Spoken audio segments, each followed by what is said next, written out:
Salut à tous, alors dans cette vidéo nous allons vous parler de Tesla, nous allons faire une vidéo donc réflexion, je vais essayer de faire une vidéo assez condensée parce que ce n'est pas forcément facile, mais donner les raisons pour lesquelles finalement ne pas avoir fait donc une compacte mais une super compacte, donc finalement une citadine, c'est un excellent choix. Et pour quelles raisons en fait ça pourrait se faire? Donc concrètement, la première des choses, c'est la capacité. On sait très bien que cette année donc Tesla a réduit sa capacité à peu près de 10%, ce qui est plutôt entre guillemets assez mauvais. Les chiffres sont stables. Alors bien sûr, il faudra faire attention avec les chiffres un petit peu fantasques, notamment sur le Roadster qui n'arrive pas, sur le fait de vendre 20, 30, 50 millions de véhicules, le robotaxi qui arrivera mais peut-être à certains endroits et peut-être pas d'autres, mais clairement Tesla souhaite faire et produire donc l'année prochaine 30% de véhicules en plus. C'est tout à fait possible dans la mesure où il reste de la place donc à Shanghai, à Fremont, à Austin, etc., etc., donc les différentes usines, et c'est surtout Berlin qui va s'agrandir.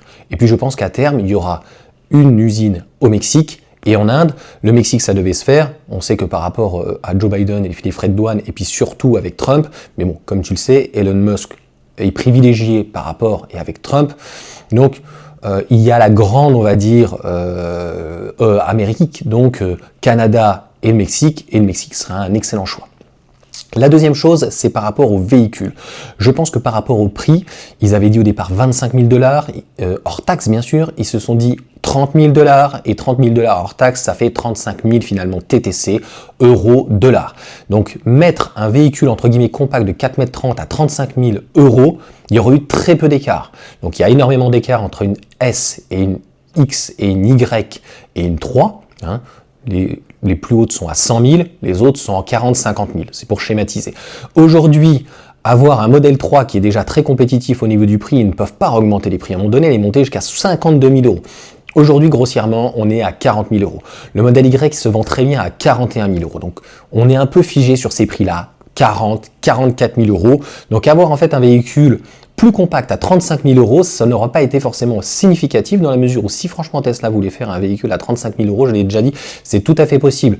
Ils font une Model 3 comme ils ont fait d'ailleurs au Mexique et éventuellement ils réduisent la batterie parce qu'en fait le Model 3 est vraiment un véhicule très compétitif et avec une très bonne efficience. Honnêtement, une batterie de 40 kWh dans ce type de voiture suffirait largement, ça allégerait la voiture et c'est surtout donc les sièges chauffants, le cuir, etc., etc., etc.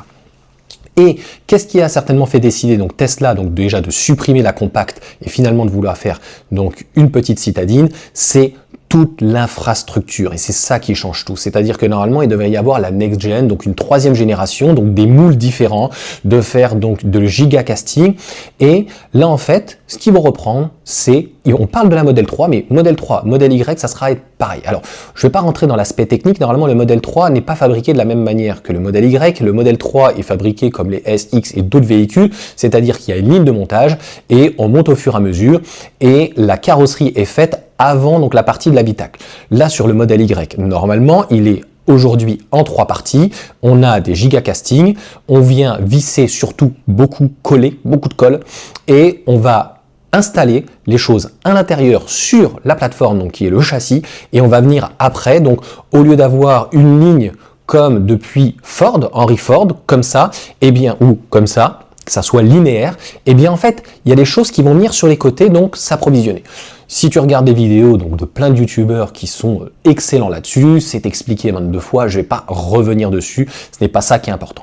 J'ai regardé ce matin au niveau de l'empattement, il est de moins de 3 mètres de toute façon, 2,87 m, je suis déjà oublié, c'est pas important. Ce qui est important, c'est moins de 3 mètres. Il faut savoir qu'en fait, les Tesla, dans la partie empattement, pour ceux qui ne le savent pas, c'est là où est située la batterie. La batterie, elle n'est ni devant, ça c'est très rare, ni derrière. Par exemple, chez Renault, les grandes autonomies, en fait, il y a une partie de la batterie qui est dans le coffre. Là, c'est pas le cas, que ça soit une S, que ça soit une Y, c'est pour ça que on a des batteries qui sont relativement raisonnables et elles sont donc dans la partie, on va dire, le gigacasting, donc celle centrale, si on peut dire, et elle est donc dans cet empattement donc de 3 mètres. Ça veut dire que réduire, ou en tout cas utiliser donc cet empattement de 3 mètres est tout à fait possible, puisque on aurait une voiture de 4 mètres. Alors peut-être que ça sera 4 mètres 10. En tous les cas, le Cybercab, ils ont une volonté de vouloir le sortir, mais il ne sera pas sur une nouvelle génération avec du 800 volts, avec peut-être des moteurs, donc sans, cette fois-ci terre rare, donc pas d'aimant permanent, et un rotor bobiné. Donc j'ai l'impression que l'on va vers un véhicule plus petit, pour déjà réduire les coûts, donc on parlerait réellement de 25 000 $ hors taxe, donc ça veut dire 30 000 €, donc on aurait un réel gap de différence, et si on a une grande autonomie, une performance à 40 000, eh bien on va dire qu'on plie le game. Surtout ce qui est important, là je parle de Tesla. Si je parle en fait des autres constructeurs en Europe, et on pourra parler donc de l'Amérique globale, hein, du nord, du sud, et puis de l'Inde, de la Chine, etc. Si on prend donc la partie européenne à 30 000 €, puis une performance à 40 000 €, il n'y a aucun véhicule. C'est surtout qu'on aurait donc un véhicule, s'il y a réellement 53 kWh, où il y a largement la place par rapport à cet empattement, mais où ils vont essayer de réduire, donc pas l'empattement, mais au niveau donc des différents blocs, et ça on en reparlera à la fin donc de la carrosserie bien sûr. 53 kWh donc sur cette batterie, si il y a de fortes chances, donc très réduit, 1,4 tonne, on aura l'une des meilleures efficiences. Donc moins de 10 kWh, donc faire aux alentours de 400 km sera absolument pas un problème, 450, peut-être même 500 km. J'ai mis des doutes sur la batterie de 75 kWh, même si c'est du brut, même si on enlève un buffer de 5 kWh, 70 kWh pour du NMC, ça me paraît complètement fou.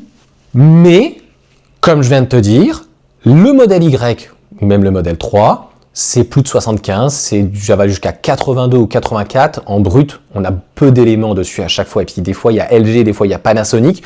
Ça rentre dans cet empattement de 3 mètres. Puisqu'encore une fois, je te le dis, tout est creusé au niveau des coffres, que ça soit à l'extérieur, enfin à l'intérieur, au niveau du coffre avant, au niveau du coffre arrière, etc. Donc la batterie, elle tient logiquement dans ces 3 mètres. Il n'y a pas quand il y a une grande autonomie à l'extérieur. Donc, c'est tout à fait faisable. Là, ça veut dire que si on avait même 70 kWh, donc net, et avec éventuellement toujours LG, ou même peut-être CATL, ça le ferait. Il faut savoir que ces coûts seraient maintenus du fait qu'on aurait un véhicule finalement plus réduit, une batterie qui coûterait quand même moins cher, et des batteries qui coûtent de moins en moins cher. Donc c'est pour cette raison qu'ils arriveraient donc à produire ceci. Là, ça serait la première citadine, en tout cas polyvalente. Donc comme je viens de te dire, surtout sur une grande autonomie, donc 70 kWh, si on est à 10, on pourrait être certainement à 500, voire 600, voire plus km WLTP. C'est surtout que là, sur autoroute, on n'aura absolument aucun problème de faire 200, 250, 300, peut-être même 400, au moins 350 km d'autonomie réelle à 110 ou 130 et d'avoir une très bonne charge, puisqu'en fait, Tesla, donc logiquement, au niveau du châssis, donc ça sera le même, soit de la modèle 3, soit du modèle Y, ça sera donc les mêmes batteries, donc revues, donc CATL, donc ça sera pas la nouvelle s'il y a une batterie donc nouvelle de 60 ou 62,5 kWh, mais une batterie donc plus petite, brut ou net, ça on sait pas encore, de 53, et une batterie, est-ce que ça sera encore LG? Pas logiquement Panasonic en Europe, mais ça sera Panasonic, je pense, aux États-Unis. Et est-ce que ça sera maintenant CATL, donc une batterie un petit peu plus petite, non pas parce qu'il n'y ait pas la place, mais finalement parce que il faut pas que ça coûte non plus grossièrement un bras. Pourquoi Johan? Parce que à 40 000 € par exemple, une grande autonomie avec une batterie donc LG, ouais, je me parle à moi-même, c'est quand même un truc de dingue cette histoire. Donc on va être sur un coût finalement d'une modèle 3 grande autonomie modèle Y, c'est-à-dire on est aux alentours aujourd'hui entre 45 et 50 000, tu vois. Donc il fallait absolument réduire les coûts. Où ils ont réussi donc, où ils peuvent réduire les coûts, c'est sur le matériel. L'assemblage, ils pourront pas beaucoup, il y aura des sièges, il y aura des pare-chocs, il y aura plein de choses. Sur, certainement peut-être un tissu, j'en avais déjà parlé, il y aura plus de radar, et donc sur la batterie.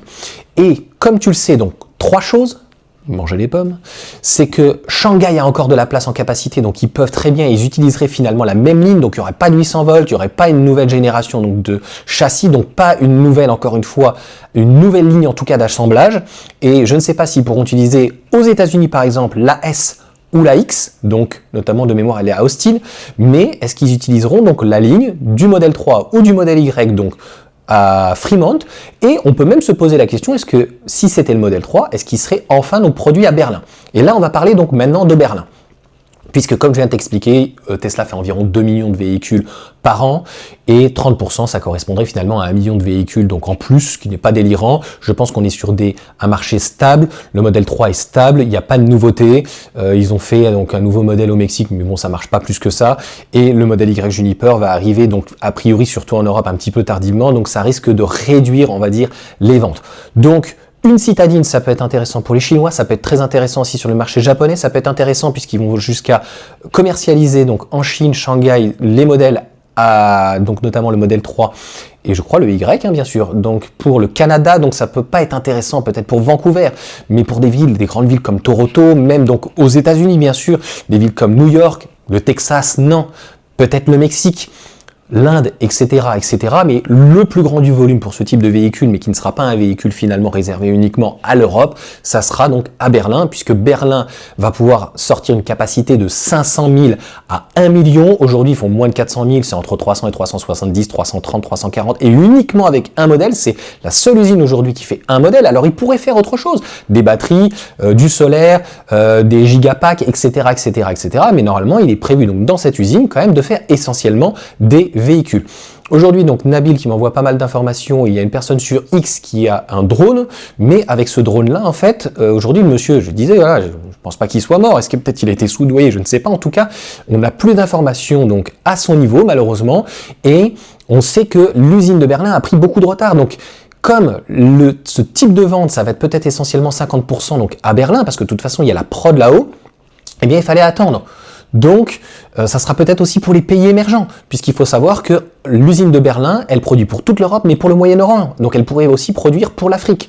Donc, comme je viens de te dire, il fallait peut-être aussi attendre, et ça coinçait au niveau de Berlin. Peut-être que Tesla n'avait pas envie de communiquer en disant, écoutez, l'usine aurait dû déjà être finie. Ils ont eu l'approbation très tard, donc, du gouverneur, ça y est, Scholz, je sais plus comment il s'appelle, donc en Allemagne, en fait, ils sont interchangeables, donc c'est pas important, mais le premier ministre, je sais plus comment il s'appelle, enfin, le président, enfin, parce qu'on dit pas président en Allemagne, donc la personne, le gouverneur qui est là-haut, donc en Allemagne concrètement, ils ont donné leur Olaf, ou je sais plus comment il s'appelle, enfin c'est pas important, a donné leur accord très très tardivement.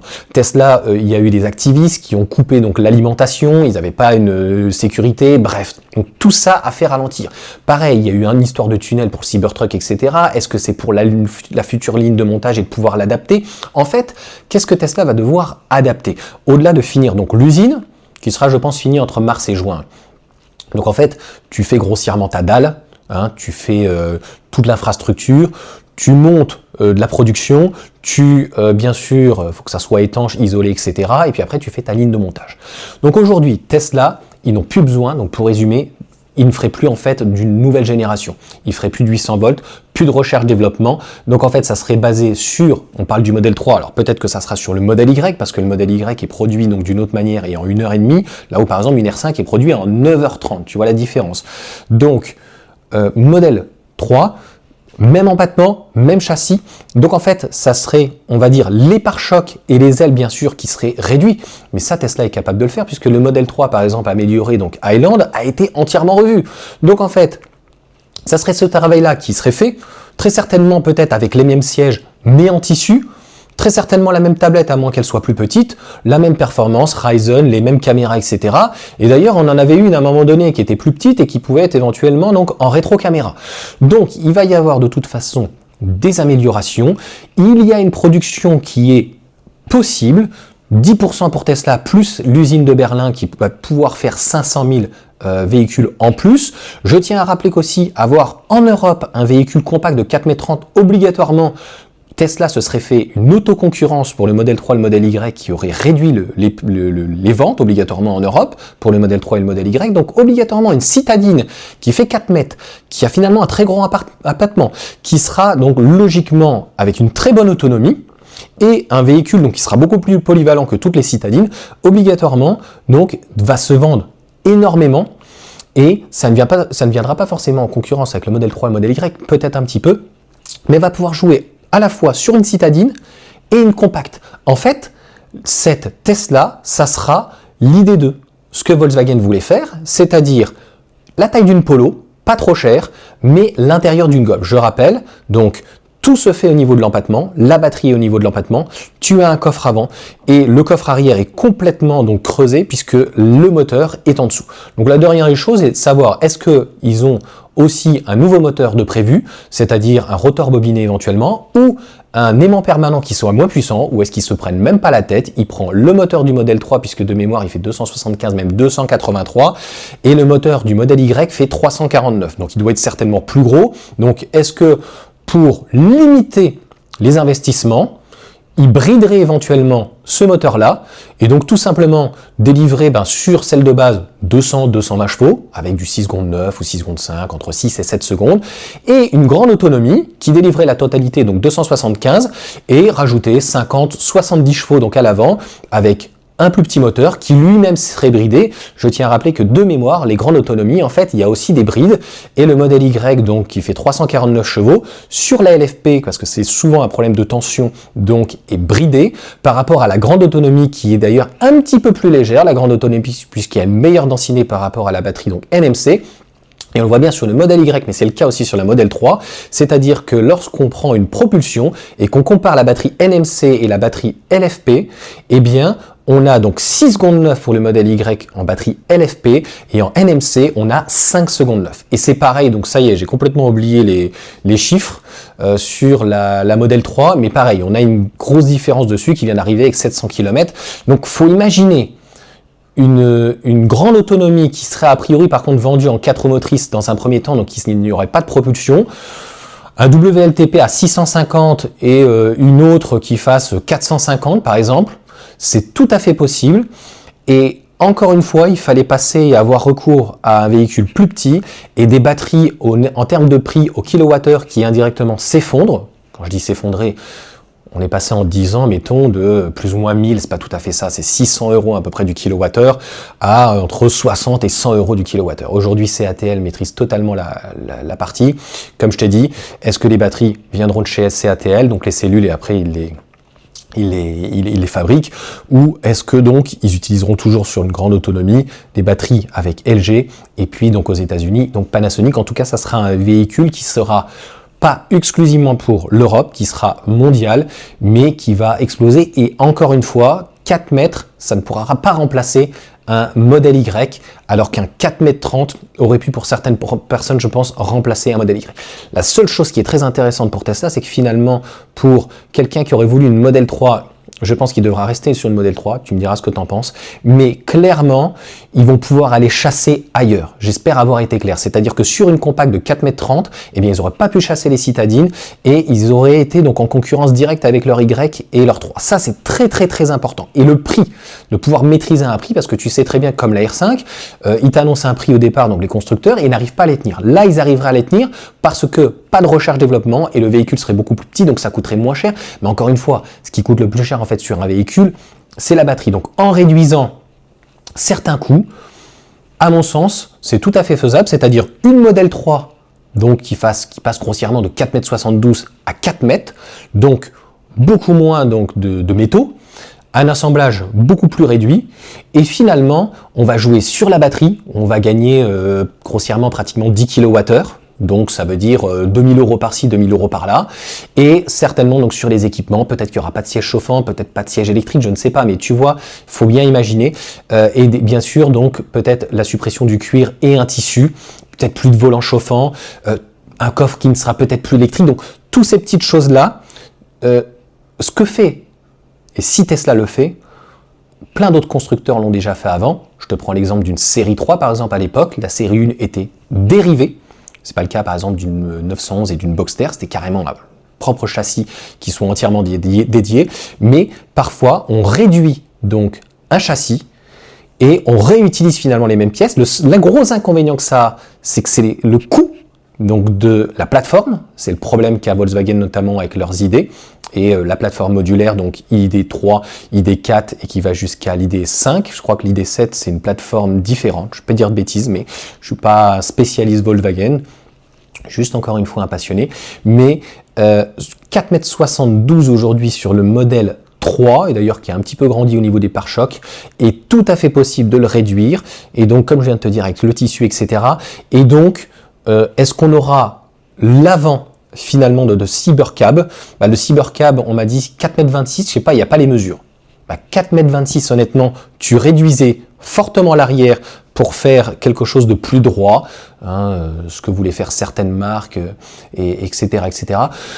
Honnêtement, c'est tout à fait possible. J'ai plus dans la tête, ça y est, Fisker. Donc il y avait le pire, Fisker Océan et le pire. Donc en fait, sans que ça soit disgracieux, de faire comme un van, tu vois, donc quelque chose d'assez plus raide. Là, on a quelque chose de coupé, un peu comme une CLA, tu vois. Donc là, en fait, si on a quelque chose qui est un peu plus droit, on n'a plus trop de citadine droite. On avait grossièrement les 206, 207, mais la 208 est beaucoup plus coupée.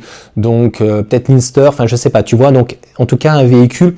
Il va falloir qu'il travaille à l'arrière et qu'il permette donc d'avoir un coffre qui suffit largement, franchement, je sais pas, 300-400 litres, ça suffit largement, et je pense que Tesla est tout à fait capable là-dessus. Donc, affaire à suivre, j'ai donné tous mes arguments, pour quelle raison, 20 minutes, la vidéo est très très dense, j'avais fait une autre vidéo qui dure finalement 23 minutes, et je me suis repris entièrement parce qu'elle était un peu fouillie. Je pense que là, elle est relativement technique et pour toutes ces raisons-là, même la batterie donc de 75 kWh, que ce soit du brut ou du net, elle passe logiquement. Actuellement, ça passerait, il n'y aurait absolument aucun problème. Et donc, 40 000 €, grossièrement 10 000 € de moins qu'une grande autonomie en modèle Y, modèle 3, et ça passerait donc par la réduction de pièces et certainement beaucoup moins d'options et une batterie un petit peu plus petite, donc comme je viens de te dire, 2000 € par-ci, 2000 € par-là, etc. C'est comme ça que Tesla fait quand ils ont commencé à faire des grandes autonomies et qu'ils l'ont fait en propulsion. Ils ont enlevé le moteur, tout de suite ça te fait gagner 2000 €. Donc là sur la grande autonomie, je pense qu'ils partiraient quand même tout de suite sur une 4 roues motrices. Donc ça serait quand même excellent, une citadine 4 roues motrices et mettons le moteur du modèle 3 avec 100 chevaux de fuse, donc 350 chevaux. Franchement, je pense qu'on serait aux alentours des 4 secondes. Et encore une fois, industriellement parlant, je parle juste comme ça et même commercialement parlant, c'est tout à fait possible. Et où il est l'obstacle? Il n'y en a aucun, puisque dans l'article que je t'ai donné, c'est très important de comprendre, ils utiliseraient les lignes existantes et il faut bien comprendre qu'aujourd'hui, par exemple à Berlin, ils ne font que le modèle Y, donc il faudra faire de toute façon un autre modèle, ça c'est pas un problème, mais le modèle Y, eh bien la ligne est capable de te faire du LFP, d'ailleurs avec une batterie structurelle BYD, une batterie CATL qui ne sont pas les mêmes, même si c'est du LFP, c'est pas du tout la même technique, c'est pas fait du tout de la même manière. Je tiens à rappeler que l'ODB, il n'est pas situé même au même endroit. En plus que ça soit du structurel, il y en a une qui est située devant, c'est pas la même tension exacte, l'autre est derrière. La grande autonomie, bien sûr, il y a la batterie donc qui est encore aussi différente. Et puis, on a donc des propulsions et on a aussi des 4 roues motrices. Donc Tesla est tout à fait capable de retirer un moteur, enlever un moteur et d'avoir d'ailleurs des spécificités sur le modèle à Shanghai et le modèle berlinois. Ce n'est pas les mêmes sièges. Moi, j'ai pas les mêmes sièges que ceux qui achètent maintenant un véhicule qui vient de Berlin. Donc, il y a de toute façon des spécificités sur chaque, on va dire, giga usine, en tout cas Tesla. Et il y a donc une ligne et où ils sont en capacité, eh bien, une fois de te mettre du BYD, une fois de te mettre du CATL, et puis là, ils te font une grande autonomie, et là, ils te font une 4 roues motrices, ils te font du LG, et éventuellement, Panasonic, c'est aux États-Unis, c'est trop loin, mais ils pourraient te mettre une autre batterie, et donc interchanger. Donc, en fait, ils utilisent la même plateforme, donc, de ce gigacasting éventuellement de 3 mètres, un petit peu moins de 3 mètres. Ils mettent la batterie, donc, plus petite qu'ils veulent, etc. Et puis après, ils savent faire. Sur ce, voilà pour cette vidéo très dense, donc n'hésitez pas à partager, mettre un petit pouce, franchement je le dis jamais, mais si tu veux t'abonner, c'est gratos. Allez, ciao à tous.